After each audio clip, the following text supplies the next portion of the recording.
communications with them lately.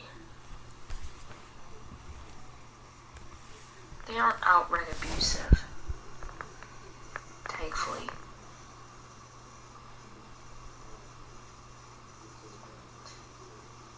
In some way, Alyssa is the lucky one. Or at least, she would be if whatever happened last night didn't ever occur. She was trying to sleep. It was fairly hard for her.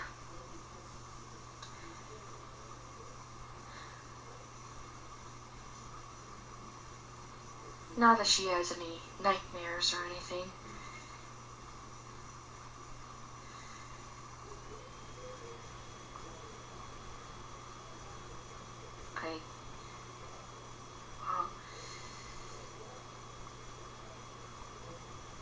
I guess it's relatively hard for her to sleep on Sunday nights anyway, knowing that she has to go back to school tomorrow.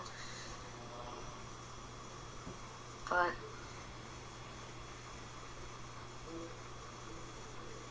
she was trying to sleep.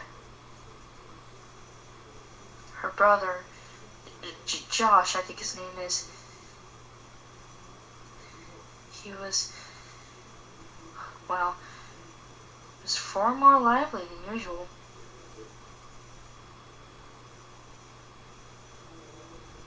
He never talks.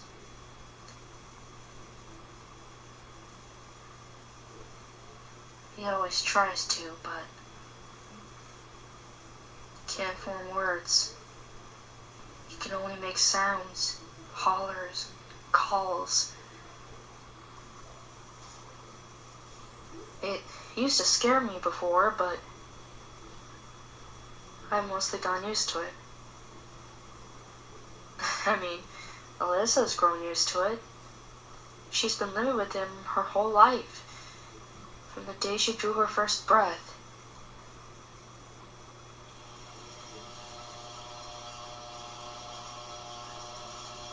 God damn it, that fan. That dirty fucking fan.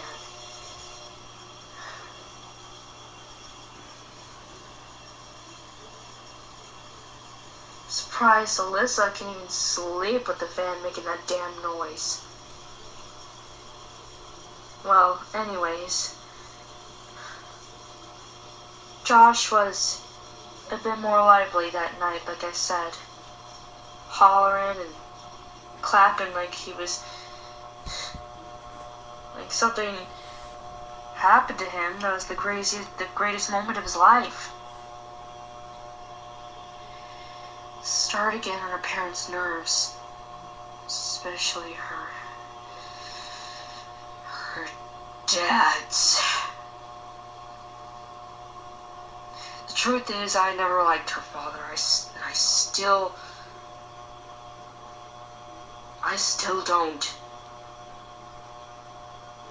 But that's mostly because of my own experiences with my own father. But I'll get to that shortly. They weren't screaming at the top of their lungs, but they were still arguing about Josh, just loud enough for Alyssa to hear. Since her parents' room was near hers.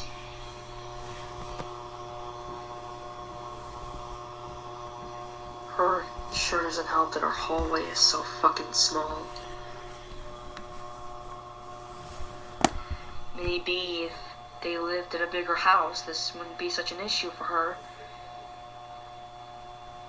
But it was. And believe me, they were trying to be quiet.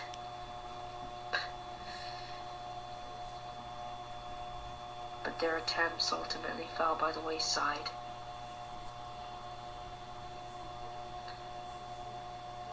It was short, thank goodness, but Josh was too hyper, too stimulated, as they referred to it. So her mother had to take Josh out to the living room, at least from what I oversaw.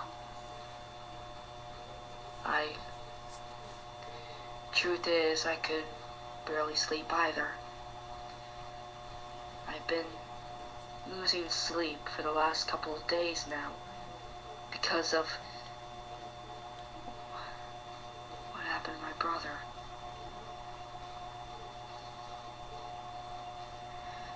And, well,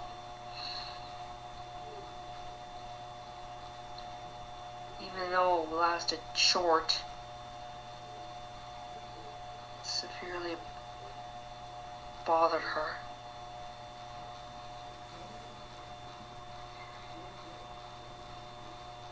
How do I know that? Well, she went outside to her yard earlier today. She was out there for 2 hours straight. All because she didn't want to be around when her parents started shouting again. And I was walking alongside her fence. Her yard fence, I mean. And I heard Alyssa talking to her father. I thought they were arguing somehow, but to my relief, and maybe even my surprise, they weren't. Alyssa was opening up to her dad about what happened last night. And, well, she pretty much told him everything, basically, about her overall sensitivity to grown men, grown adults in general, yelling around her.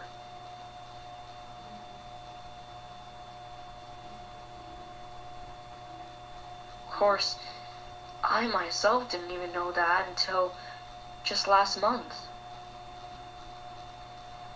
Hearing her open up to it to her father, out of all things, and not her own mother, it definitely surprised me. I mean, she was too nervous to open up about anything in front of her father, but I mean, don't get me wrong. She did sound a bit nervous at first. But I guess after a while the words slipped out easily with enough effort. I'm proud that she's grown mature enough to open up to more people than just her mother. Still not trusting her dad anytime soon.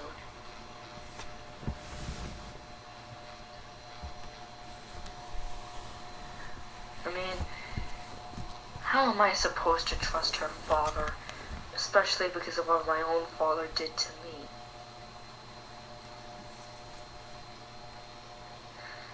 I swear, if he lays one hand on her, I'll chop his goddamn head off. And I won't be leaving a trace.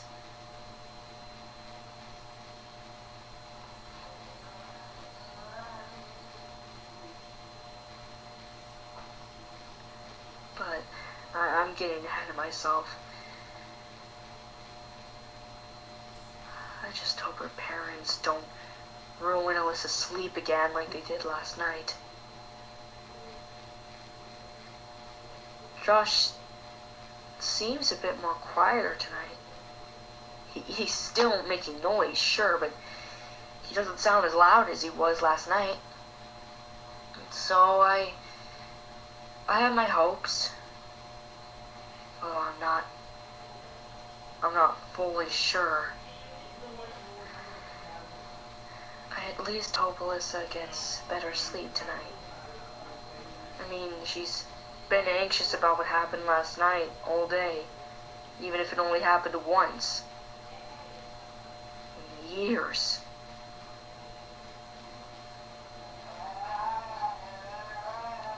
She did a bit more research. Or at least that's what I heard from the conversation with her father in the yard earlier tonight.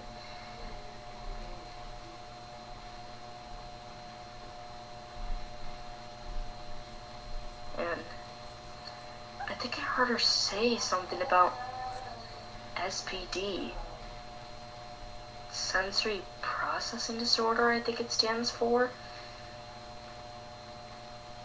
But I think she said that SPD has a strong link with autism spectrum disorder, the autism she has, or ASD, as people call it.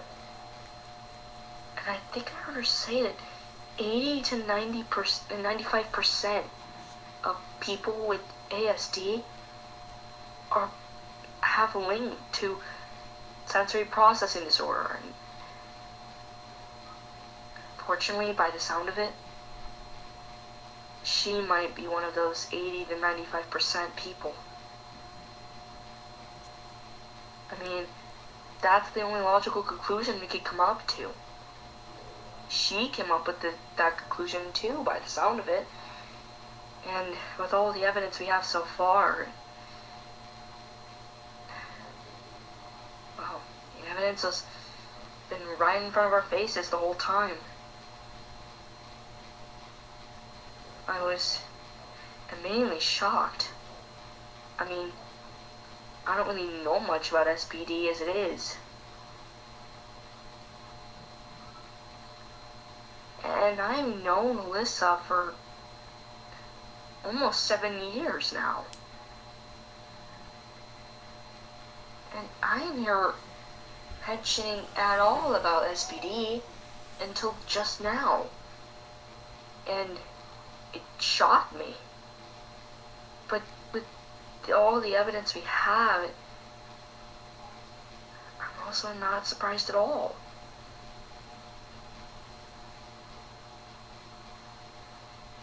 That only makes me feel more bad for her. Because my brother also had SPD. I don't know if he had ASD like Alyssa had, but he did have SPD. He's kind of sensitive to the same things that Alyssa is, but also he's sensitive to barking of a dog.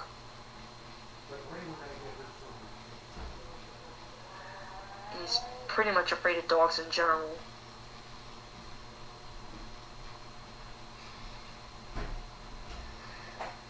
I remember our father got this big, mean dog. I don't remember what his name was, or even if my father gave that dog a name at all. It was some sort of, I don't know what breed it was. I'm not a dog expert.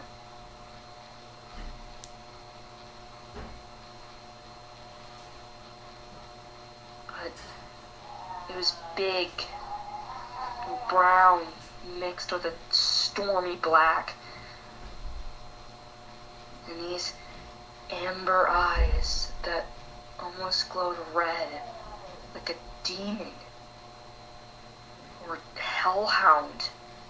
You know, those dogs that guard the gates of hell.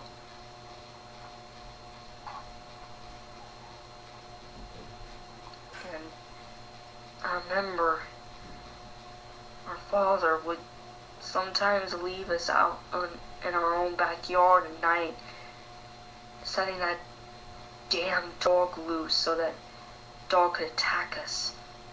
It was a very mean dog. I don't know why the hell that my father even considered adopting that thing. Maybe the only reason my father adopted that dog was to instill fear in both me and my brother. He rarely did that to our mother. The max punishments he would give her was regular yelling and beatings.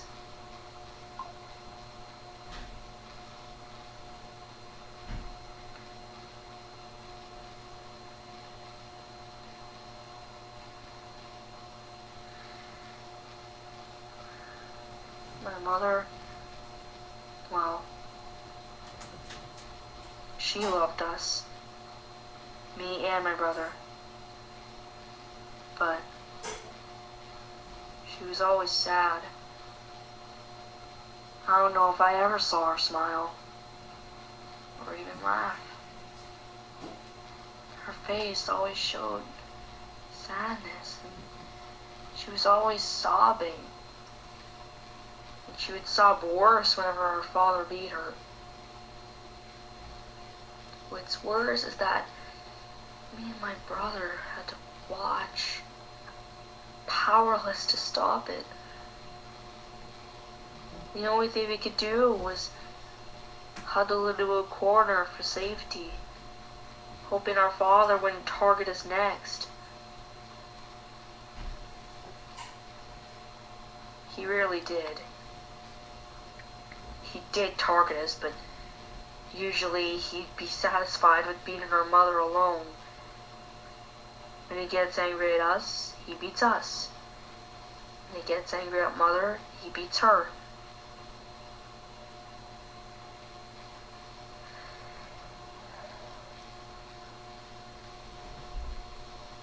Living with our father has been nothing but a hell for us.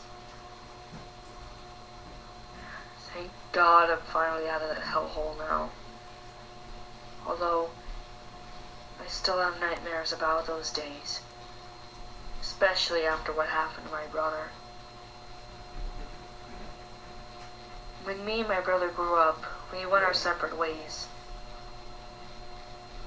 And for a while I didn't know where he was, even after I died.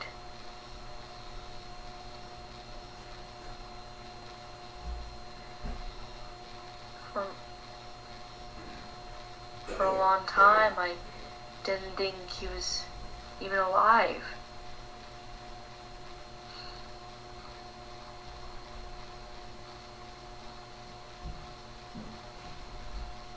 I only found out about him in the worst way. But I don't feel comfortable sharing about what happened yet. I mean, this is only my second tape. And I don't feel brave enough to mentally recount it yet.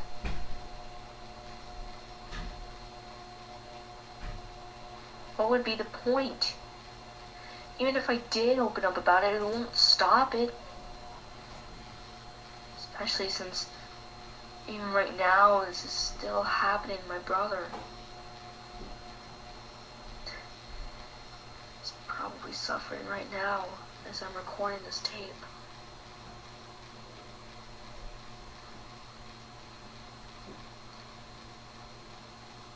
Recording these tapes was Johnny's idea. He's a good friend of mine. He's been there for me ever since he came here and ever since he met me. To be honest, I don't know what the hell attracts him to me. He works for the fucking government, for crying out loud. He's one of the most important representatives in the world, alongside his wife.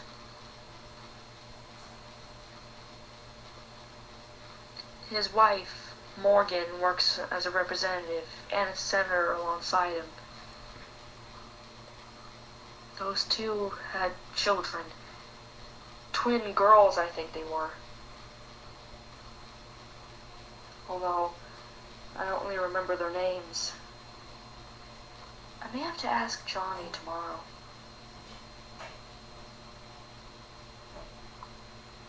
But I'm getting sidetracked.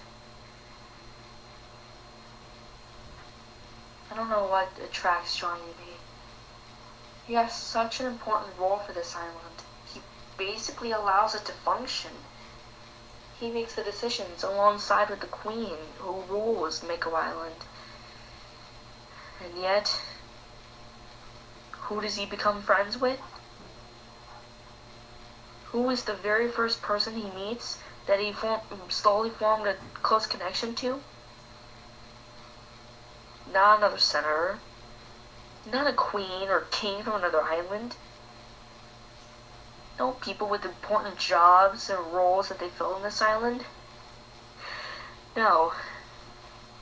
He becomes friends with a mentally damaged me. A piece of AI that formed in a video game console from 2006.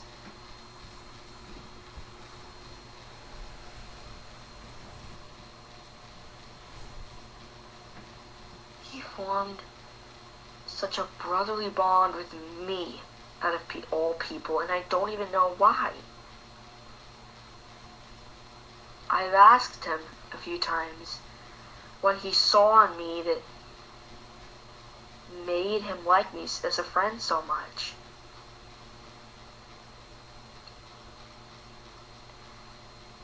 He said that me and him, we have more in common than even I ever thought. I mean, in a way, he's right. We both have suffered abuse from our fathers.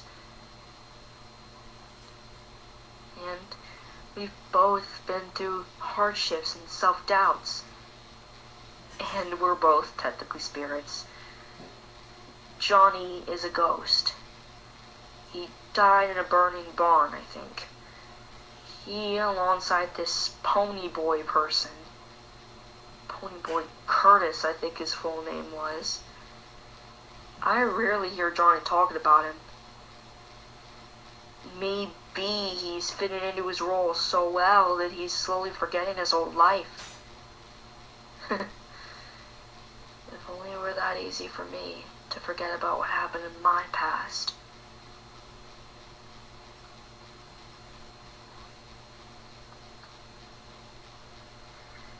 He, alongside Pony Boy, are trying to save a group of children, young children, from a burning barn. It sounded like it was a big fire.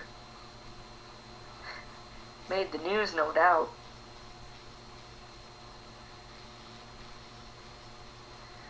Johnny had the burning piles of debris collapse on top of him, and his condition got so bad that he had to be taken to the hospital. He shortly died in the hospital afterwards due to his burns being so severe. He was only 10 years old. How he grew out to be an adult man despite being... How he grew to be an adult man in death, I have no idea. But either way, he somehow became a senator. I don't know how, but I'm proud of him. It still baffles me how he could be working for a job at such high standards, and yet he chooses to be close friends with me out of all people. I don't even count as a person. At least, I don't feel like I count as a person. I do to most people, though.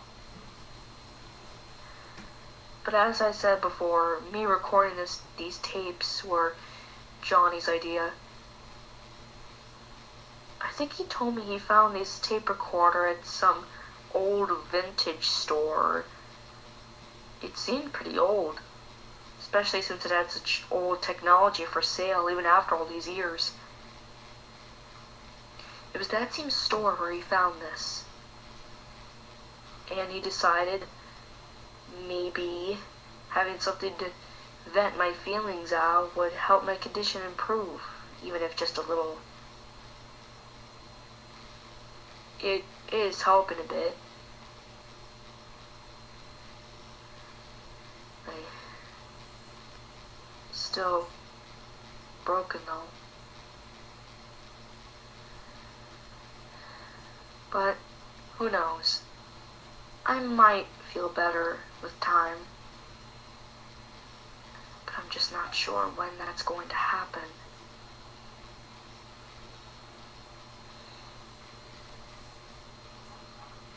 I have thought about recording myself in a video on Alyssa's channel, but I don't feel confident showing my face just yet. I'm a little insecure about showing my appearance much, except as a me. And even when I'm in another girl's body, it doesn't feel any better. Maybe someday.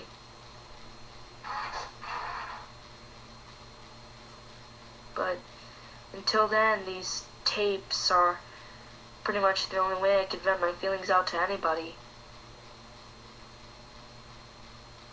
That is, if anybody here finds this.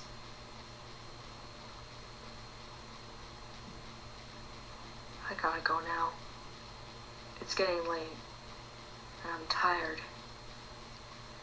Alyssa has to go to bed soon too anyways, and I want to give her as much free time as she has before she goes to bed. I hope, really, really, really hope she gets better sleep tonight than she did last night. I'm sure she will, though. Josh is dead quiet at the moment. I'm barely hearing a single peep from his room in the last few minutes. And, well, I'm not hearing her parents say anything either. They're probably dead asleep at this point. Well, maybe not Josh, but her parents. Her mother looked dead tired the last time I checked. So, I'm sure this night will be better. Although I'm trying not to get my hopes up too much. I mean, who knows?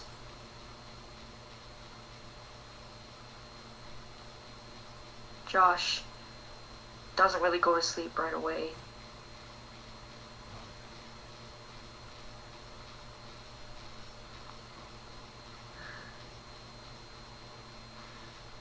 I'm gonna go now. Maybe tomorrow, I might record another tape tomorrow. Or at least when I feel like it.